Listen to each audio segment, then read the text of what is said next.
भास्कर जाधव आणि तुम्ही आज अजितदादांच्या जयंतीनिमित्त एकत्र होतात. 8 दिवसापूर्वी तुम्ही गुहागरचा कचरा साफ करू म्हणून म्हणला होतात. MIDCमध्ये MIDCचा पालक आमदार मी आहे असं म्हणलात आणि आज तुमची गळाभेट झाली. तुम्ही म्हणलात मिले सूर मेरा तुम्हारा. काय नेमकं समजायचं? भास्कर जाधव एक ज्येष्ठ आमदार आहेत.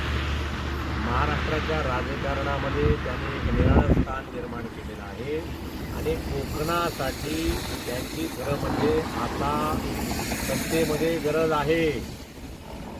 ते ज्या पक्षात आहे त्या उबाटामध्ये त्यांना काही काम दिलं जात नाही. ते नाराज आहेत. त्यांचा ज्या प्रमाणात उपयोग करून घ्यायला पाहिजे उबाटाने ते उबाटा त्यांना करत नाहीत. आता विरोधी पक्ष नेता सुद्धा करत नाही. त्यासाठी सुद्धा नाव देत नाही. म्हणून भास्कर जाधवांचं आता वय होत आलेलं आहे. त्यांनी योग्य विचार करावा. भारतीय जनता पक्षामध्ये त्यांचं स्वागत आहे. कोकणाला भास्करराव तुमची गरज आहे. तुमच्यासारखा नेता आम्हाला हवा आहे.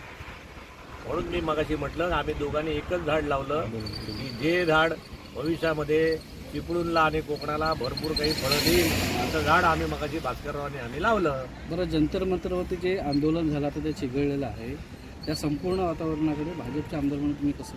नाही, हा दिल्लीचा विषय आहे मला. आपण आता गल्लीत आहोत. त्यामुळे त्यांची काय आराचे आहे याच्याबद्दल आत्ता बोलणं चुकीचं आहे. ते जे काही भारतीय जनता पक्ष केंद्रातले आमचे मंडळी करतात हे सगळ्या गोष्टीचा सांगोपांग विचार करून करतात.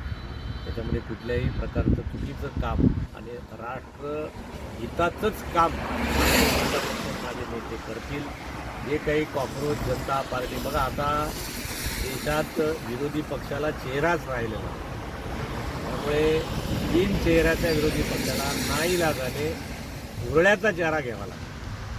हे एवढ्या 100 वर्षाच्या भारतीय राजकारणामध्ये ही एक सगळ्यात वाईट गोष्ट आहे की विरोधी पक्षाला कशा प्रकारे आपण समोर जावं. त्यांच्याकडे नेताच राहिलेलं नाही.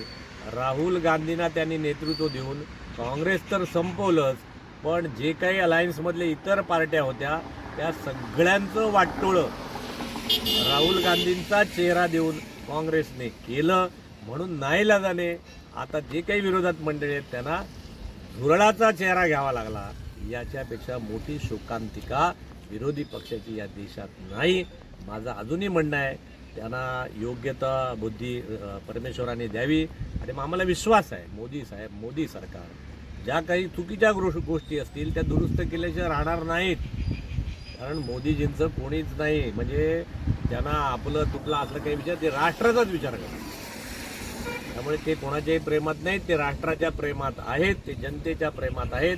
आणि ते जेव्हा निर्णय घेतील ते चांगले कठोर निर्णय घेतील असा आम्हाला भारतीय जनता पक्षाच्या कार्यकर्त्यांना विश्वास आहे.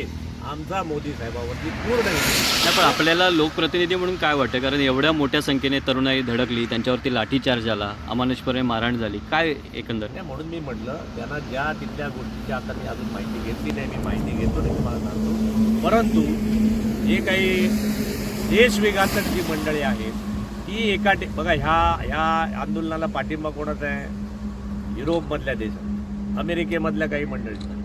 हे एक षडयंत्र आहे की अशा प्रकारचा देश हा त्या ठिकाणी अस्थिर करावा. म्हणजे देश आता महासत्तेकडे चाललेला आहे. देश आता जगातली मोठी आर्थिक सत्ता होते आहे. हे अनेक लोकांच्या डोळ्यात दिसत आहे. बाळा समजून घ्या, आपल्या देशाच्या वाईटावर अनेक मंडळी आहेत. त्यामुळे आता हे सगळे फंडेड आहेत. ही मंडळी येतात, ती परदेशातल्या पैसे आणतात, तिकडनं येतात. या सगळ्या गोष्टी फंडेड आहे. हा एक केविलवाणा त्यांचा प्रयत्न आहे.